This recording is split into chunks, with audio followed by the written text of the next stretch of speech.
Hey guys, I wasn't really intending to make a video about this, but then I guess I had some things to say. Maybe. We'll see. So, as you can probably see by the picture I am using for this video and for the title of this video, it was announced on September 24th that a television series starring the DC Comics character Jim Gordon would be launching on the Fox channel.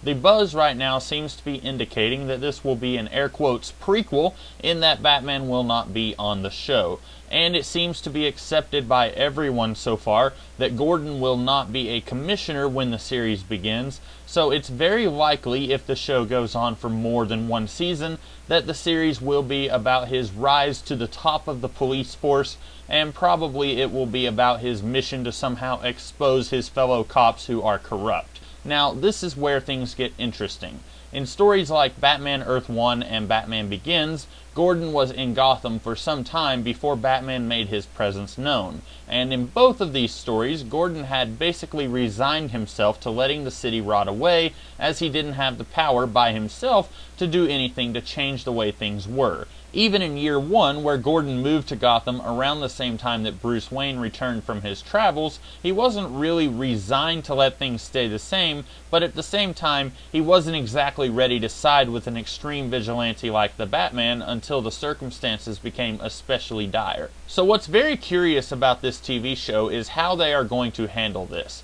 If this is a show about Gordon trying to weed out corruption, and Batman is not even going to be in the show, then I can only infer that this will mean that the city is not as dark and corrupt as we've seen it in the past. It's crucial that the city is so far gone that Gordon has no other choice but to side with a man in a mask to help him right the ship.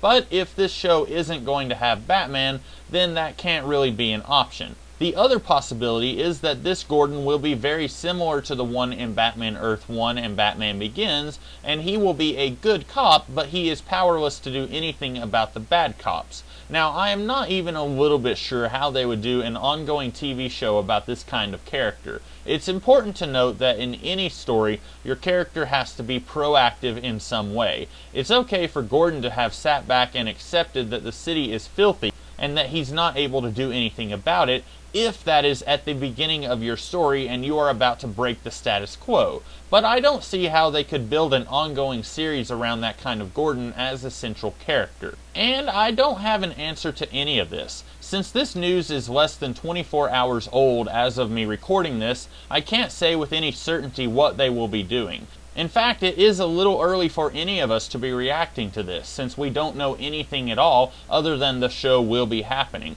And heck, maybe we don't even know that. We've had announcements about other things like this in the past, and then they never happen. And you may be wondering, if I think it's too early to be reacting, then why am I doing just that? Well, since everyone else is doing it, I figured I'd throw in my 2 cents as well. Now, the other big thing that people are wondering about is, what about the supervillains? Ever since Batman Year 1, it's been pretty much canon that none of Batman's villains existed in any major way before Batman showed up on the scene. It's an interesting idea. Batman comes in doing things differently than they've ever been done before in an effort to erase the corruption. And then the corruption reacts by adopting his extreme methods and rising to the occasion. I do like this idea, but I won't say that this idea is the only way that Batman's villains can be done. There is the other possibility that the city has some low-level villains before Batman shows up. I would be very okay with characters like Oswald Cobblepot, the Ventriloquist, Rupert Thorne, Firefly, Roland Daggett, or Black Mask showing up in this show. They're maybe not quite theatrical in that they are wearing costumes or masks, but I do think that a talented storyteller could tell a story where these almost super criminals are present in the city, and maybe they are the reason that Batman eventually shows up.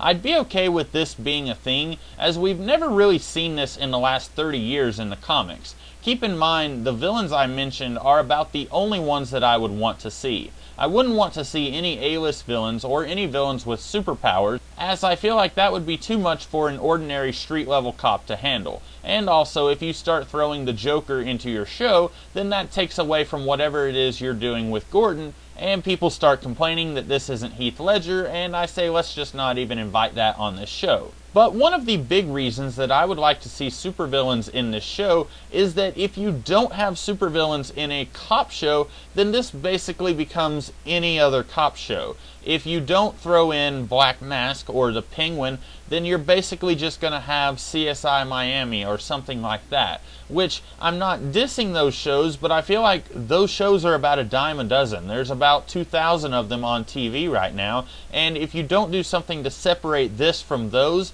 then I feel like there's not going to be very much of a reason for anyone to come and see this show beyond their love for Commissioner Gordon.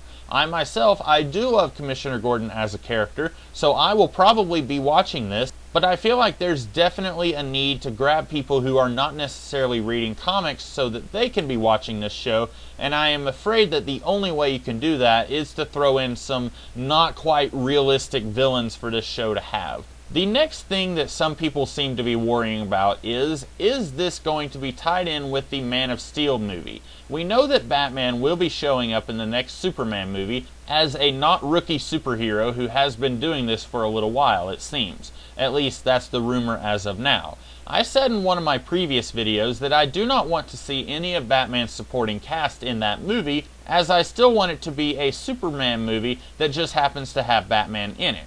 And if they went in that direction, then I think that would allow the people on this Gordon TV show to have more freedom to do whatever it is that they want to do.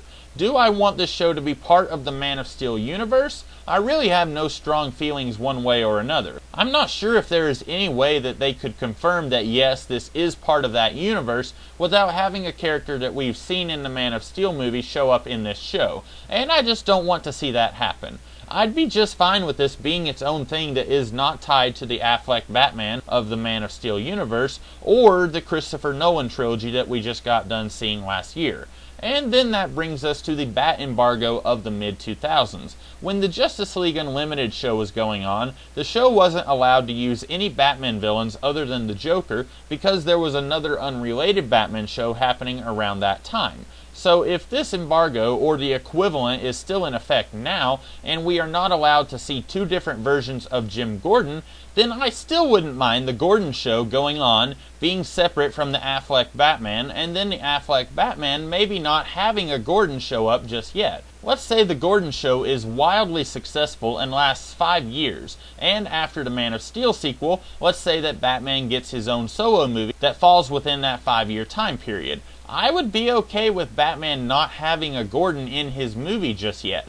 There are plenty of Batman stories that can be told without Jim Gordon. Maybe they could do a Batman as a world traveler like we got frequently in the 1970s under the hands of Neil Adams and Denny O'Neil. Or maybe in Batman's next solo movie, we could see Commissioner Yindel from The Dark Knight Returns as the Commissioner of Gotham in this Man of Steel universe. The great thing about the movies is that they don't have to follow the path of the comics exactly. It's great that we could potentially see characters in ways that we haven't seen them used before. So in this regard, I would be absolutely fine with Gordon coming into Gotham after Batman has already established himself in the Man of Steel universe. But I am getting way off topic. The point is, we really don't have any information here. I am pretty excited about this show, but they could very easily lose me at some point before the show starts. I look forward to finding out more about this show, which should be pretty soon, I reckon. Until then, I wonder what you guys think about this. Are you excited? Are you frustrated?